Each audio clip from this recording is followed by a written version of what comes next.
everybody, Andrew from mobileburn.com here, giving you a quick first impressions of the LG G2. We already did a hands-on, but we wanted to give you an idea of how it's shaped compared to some other leading devices at the moment. So this is it next to an HTC One. As you can see, the G2 is a little bit wider. They're kind of the same height, not exactly, but you can see from the measurements on the website the difference between them. In terms of build materials, the LG prefers a glossy plastic. HTC, of course, goes with the aluminum body. This is kind of the same story when you switch over to the Samsung Galaxy S4. They both have glossy plastic finishes. They both are very curved. But when you switch them back over, you can see there's a difference between them. The Galaxy S4 favors Super AMOLED, while the LG has the IPS display and it's much brighter. It's also much more true to life in terms of colors. Their whites don't have the tint, as you can see from the video associated with this. Get a little closer on here. I'll say that the text is very clean and very bright on here. Now with the HTC One, on the other hand, this also has an IPS display. I have the Google Play edition, so the color profile is a little different than what you see with Sense, but you notice it has very big bezels on the sides.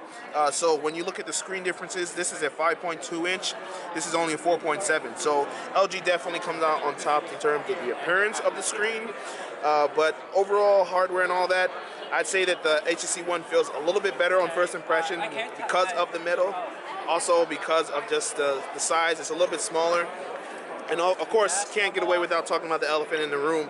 They moved the buttons to the back, which is a little strange. You've got power and volume up and down here in terms of the camera as well. It's a little strange, but at the same time, if you're someone who holds your hand like this, that might be better off for you. And the HTC One, you really can't complain because it's got the button at the top, which is a little awkward.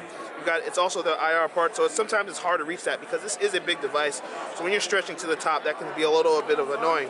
In terms of IR port, you've also got one on the G2. It's right here. It's a little more discreet than you saw on the Optimus G Pro, but it's available right there. And on the Galaxy S4, it also has the IR port right here, IR blaster discreetly at the top in front of the faux metal rim.